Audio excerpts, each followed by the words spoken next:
I am so excited to be talking to Anna Richards for SheCan.world today, where we interview women from all walks of life about their journey, how you got to where you are today. Anna, welcome. I'm very excited to talk to you because you do something really interesting and different. And so, Anna, tell us a little bit about your journey, what you do, and how you got there. Well, thank you. And thank you for having me on to just explain a little bit about my journey, because I have to say it has been rather a strange one, and one I didn't necessarily foresee. It was a different journey that I took in my early 40s, but I am the founder and the CEO of frolicme.com, which is a sex and pleasure erotic site, really for women and couples to safely engage in erotica. It's there to enhance pleasure, well-being. It's for those also, I like to say, are curious about the joys of sex, but actually have not found that sort of safe space in which to go and explore. So it's made by a woman, and it's made for women, men and couples to really safely engage in. Anna, and I love it. It's a really amazing site. And you started with 20 films and now you have more than 400. So tell Yeah. us a little bit about your motivation. What is your main motivator in providing an ethical erotica site, and what drives you to keep going? Mm.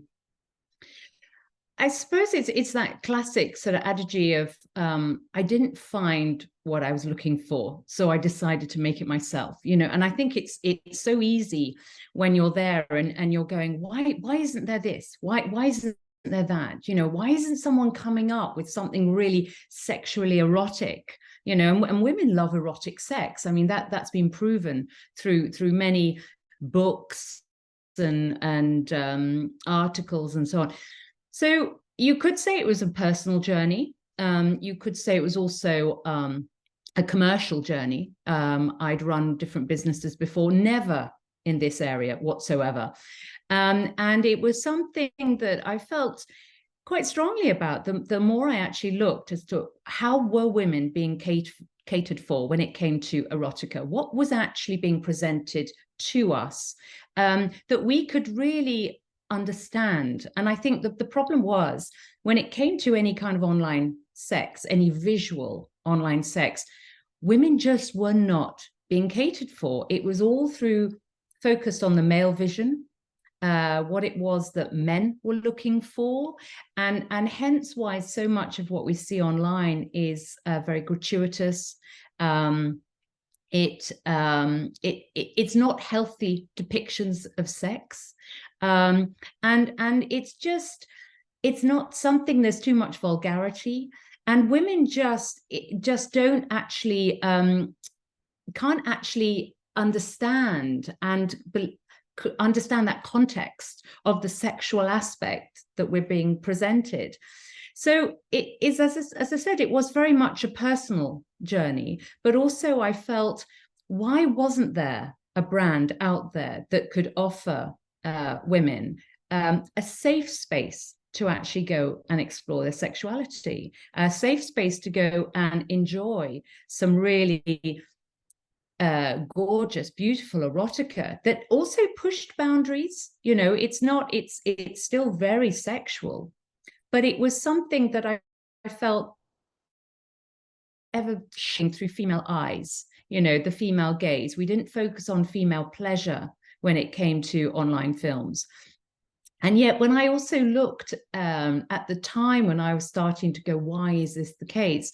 There were some fantastic brands out there. So you had brands that were moving into the sort of lingerie, the boutique, boudoir, lingerie. And all of a sudden we were seeing these fantastic brands that to me were empowering women and actually presenting the kind of understanding of women being in charge of their own agency, of women understanding their sexuality and actually feeling, do you know what, let's be confident. I'm a sexual woman. Why should I hide? Why should I not enjoy and explore? So it was many, many things. It was all sort of happening all at the same time. And ironically, when I was sort of looking at this and going, why isn't there a brand? The sex industry, we keep hearing this, so big. Why isn't there a brand? And I wanted something mainstream. I wanted something where there was aspects of sort of sexual fluidity. So it, you know, it's not sort of actually set as just heterosexual. But even equally, I wanted something that people could really engage with and actually understand and enjoy exploring and so on. So yeah, it was when I set about creating, as you said, I started with my 20 films, and that was exactly the same time 50 Shades of Grey was just coming out in the cinema. So I was there in a cinema watching this film and actually seeing all these women around me waiting, like they were so excited to actually see all of this erotic sex actually play out before them. But obviously it was moderated. There was only so much they could do. But I was noticing how women were lustful for it. They were bloodthirsty for it. It was incredible. So the timing I felt was right. Yeah, where women were ready. Yeah, definitely, Anna. And I can see that. And you do it ethically. So it's very transparent. It's not sort of a seedy way of recording these films. And I think that it's all about giving and receiving pleasure, right? So this patriarchal view we have of sex has, and you're really changing that. So what top qualities do you think you have, Anna, that make you so good at what you do with Frolic Me? Oh, well, I suppose you've at the first off, I'm a woman, and I think this was something that was not seen. I mean, there are really, when I think of how many female producers of erotic films there are in the world, and probably hands. And then you've got to say, you know, how many film producers have managed to get commercial enough to have their own site that is accessible globally? It gets even less. Women were not in this world of erotic filmmaking. They just didn't exist. So I think for me to be able to present films for women to enjoy, I needed to understand as myself, as a woman, what is it? What makes a Frolic Me film so different to any other sex film?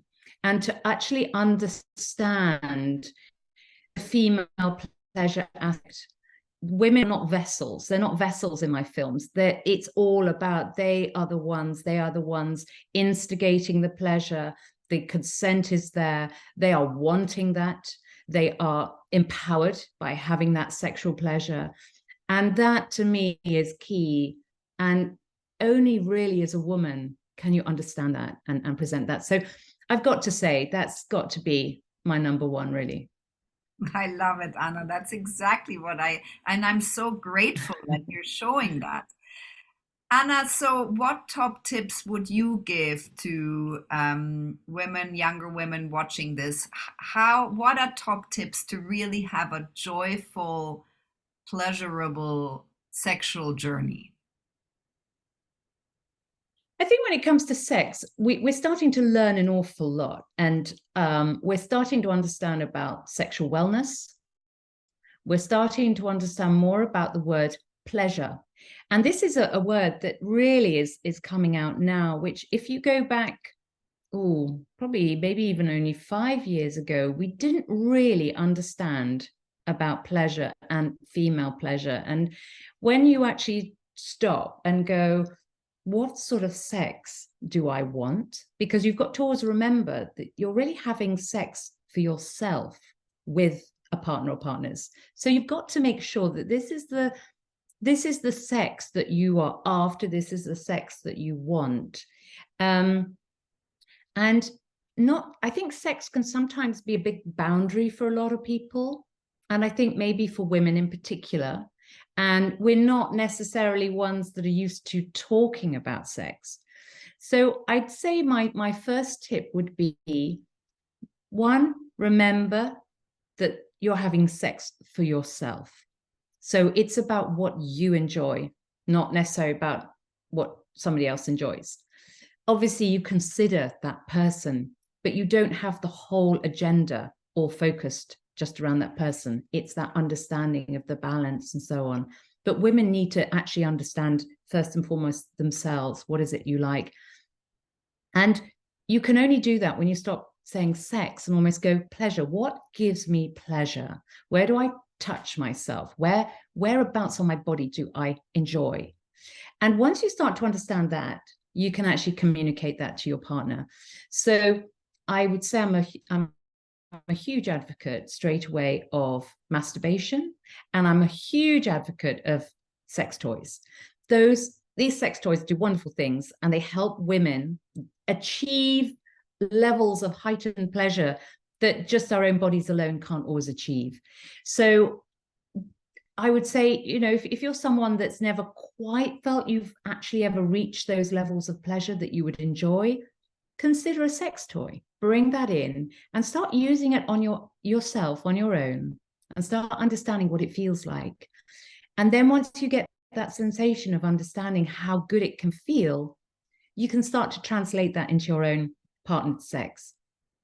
And then you start to have the sort of sex and the sort of pleasure that you actually enjoy, which takes your whole relationship, sexual relationship, onto a whole different level. Yeah, thank you for those excellent tips. I think that was amazing. And you're really changing the conversation around that. So it's really a visionary top tips and visionary view of how things have to change. Anna, so Mm. what are your goals, your dreams for Frolic Me? What is in store for you? What is in store for me, I suppose, my dream would really be if I could actually champion this area of helping to normalize sex for people by actually having a platform where I show films, I have articles, we have erotic stories and audio and so on, that actually helps people realize that sex is very valuable to our lives. And, you know, it's very normal. It's just we haven't necessarily presented it and portrayed sex in the way that we should. So for me, to actually help normalize sex and to help remove a lot of shame and stigma that women actually carry far more than their male counterparts. We are much more caught up in shame around sex, either wanting more sex or talking about sex. We sort of hide behind it as though, you know, so for me, how can we make it more socially acceptable that this is a perfectly normal thing to do and to enjoy? And yeah, to actually support those conversations, which I think are really so valuable, because sex does so much for us, our health, our well-being, our mental state, our positivity, our confidence. The more confident you are in the bedroom, the more confident you are in the boardroom. It really is that sense. It's that understanding of your whole self and feeling you really know who you are as a woman and as a person. So yeah, if I could normalize sex, that would be, well, that would be a pretty high up there. Very powerful, Anna. Thank you so much for talking to me today and for what you do and really changing the conversation around this.